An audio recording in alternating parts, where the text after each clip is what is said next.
저한테 많이 들어온 질문이 신혼부부 특별공급, 생애 최초 둘 다 해당되는데 뭘 넣을까요? 그렇죠. 이런 질문이 많이 오는데요.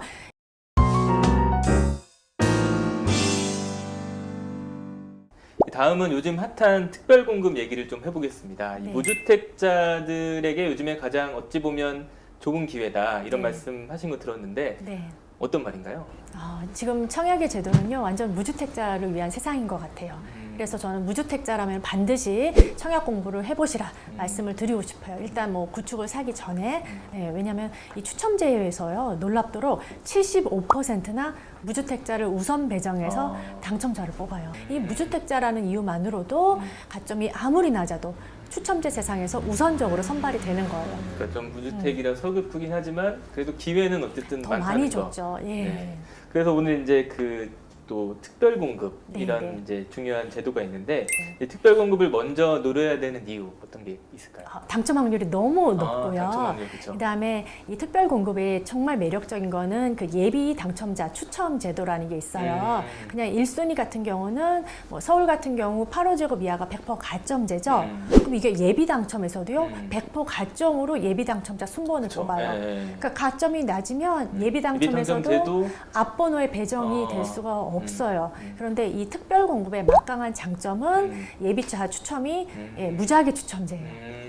그리고 이 특공이 꼭 반드시 공부하셔야 될 게 부적격이 20~30%가 기본이 나온대요. 특공 중에서 이 서류 접수도 너무 까다롭고. 그러니까 예비 당첨이 되면 네. 무작위 추첨이 되니까 네. 일단은 그 그릇에 들어간 거네요. 예, 그래서 제 책에도 넣었지만 네. 무자녀, 한자녀 이런 분들은 사실 당첨 컷은 아니셔요. 그런데 이 예당 가서 되신 거예요.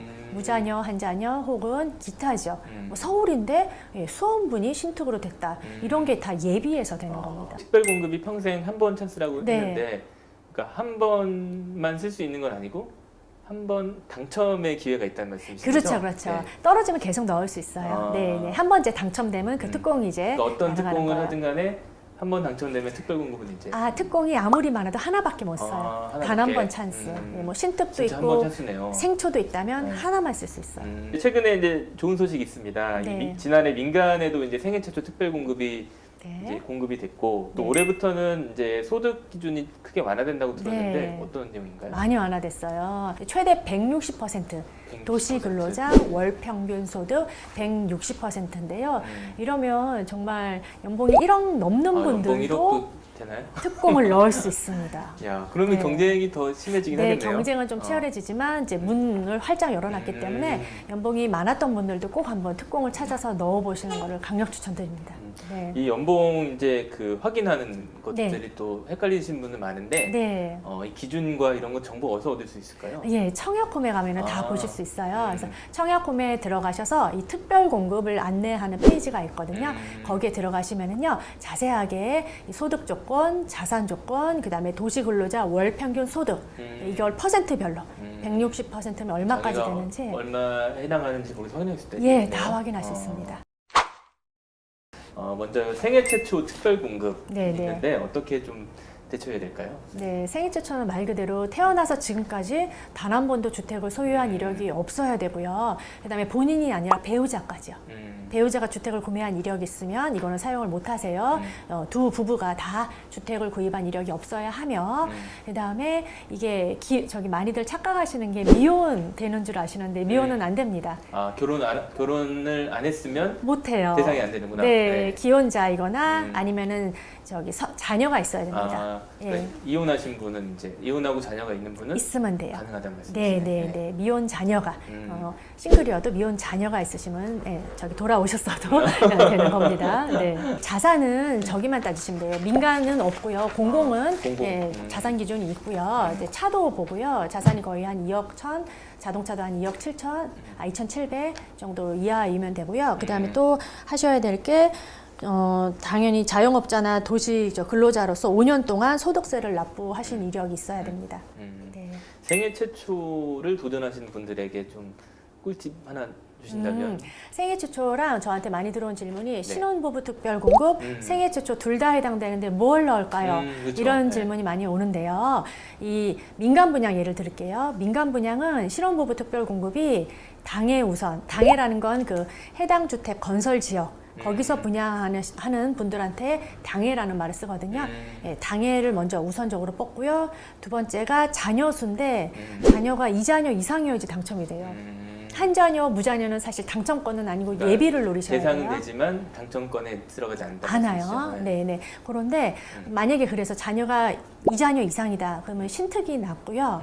무자녀 한 자녀라면 생애 최초가 좋습니다. 무자녀 한자라면 생애 최초. 최초가, 예. 자녀가 더 있다면 예. 신특. 네. 왜냐하면 생애 최초는 무작위 추첨이에요. 음. 이 특공도 다 따로 다 배점표가 따로 있는데 배점을 안 보는 특공이 드물거든요. 아, 그러면은 생애 최초는 일단은 지원을 하면 무작위 추첨. 그냥 무작위예요. 네. 그러니까 아까 예당에서 무작위가 아니라 첫 처음부터. 판부터 무작위. 와, 그러면 네. 진짜 이게 누가 막강한 될지 거예요. 모르는 거네요. 네, 정말 운만 좋으면 얼마든지 자녀수 관계없이 당첨될 수 있는 막강한 찬스입니다. 이번에는 신혼부부 특별공급 아까 좀 네. 말씀하셨는데 네. 어떨까요? 혼인기간 7년 이내. 음. 까지만 되시고요. 무자녀, 한 자녀, 이 자녀 모두 다 됩니다. 원래 무자녀, 한 자녀가 안 됐는데 완화해줘서 다 해당이 되시니까 혼인기간 7년 이내라면 다 한번 도전해 보셨으면 7년 이내. 좋겠고요. 또 아까 마찬가지로 민간은 소득 자산을 안 보고요. 그다음에 국민주택은 자산까지 보고요. 그다음에 소득 수준은 도시근로자 월 평균 소득의 이 퍼센트 기준을 맞추셔야지 넣으실 수 있습니다. 좀 당첨 확률을 높일 수 있는 꿀팁이 있다면 이거는 신혼부부 특별 공급은요. 당해를 우선적으로 뽑지만 간혹 이제 이런 부적격이나 예비 당첨에서 기타 지역까지도 넘어올 수 있어서요. 저는 서울 신특인데 2자녀인데도 매번 떨어져야 하시면 서울만 고집하실 게 아니라 이 경기도에서도요. 거의 준서울에 버금가는 입지가 상당히 좋은 곳이 있어요. 그쵸. 네. 그런 지역까지 좀 청약 지역을 넓게 보시고 많이 도전을 해보시기를 추천드려요. 근데 이제 쭉 얘기 듣다 보니까 이 혼자 사는 2030은 특공을 포기해야 되는 거 아니냐 이런 네. 생각이 좀 드는데요. 어떤가요? 싱글도 해당하는 게 있습니다. 아, 그래요? 싱글도? 네, 싱글이라면 이제 크게 두 개요. 중소기업 특공하고요, 노부모 특공을 쓸 수 있습니다. 이제 중소기업은 말 그대로 이제 기혼자가 아니어도 돼요. 네, 중소기업에 다니시는 분만 해당되고요. 중소기업의 종사자. 네, 중견은 안 되고 대기업도 안 되세요. 대기업 안 되고. 근데 많은 분들이 다 대기업 다니시는 거 아니잖아요. 그쵸? 네. 그래서 의외로 많이 모르세요. 중소기업 청에 문의를 한다거나 아니면 간단하게는 구글링에 본인 회사 이름을 서칭하시면은 네. 그 기업의 종류가 나와요. 그래서 중소기업에 근무하셨다면은 이 자격 조건을 꼼꼼히 보시고 이 특공을 꼭 활용해 보셨으면 좋겠고요. 그리고 나는 아직 싱글이다.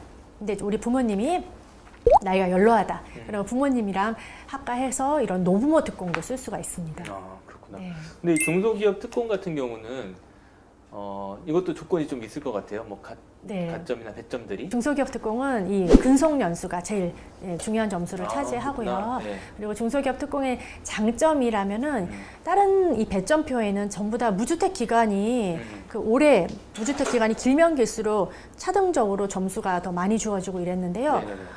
중소기업 특공은 무주택 점수가 없었어요. 작년까지만 해도. 그런데 올해부터 조금 바뀌었어요.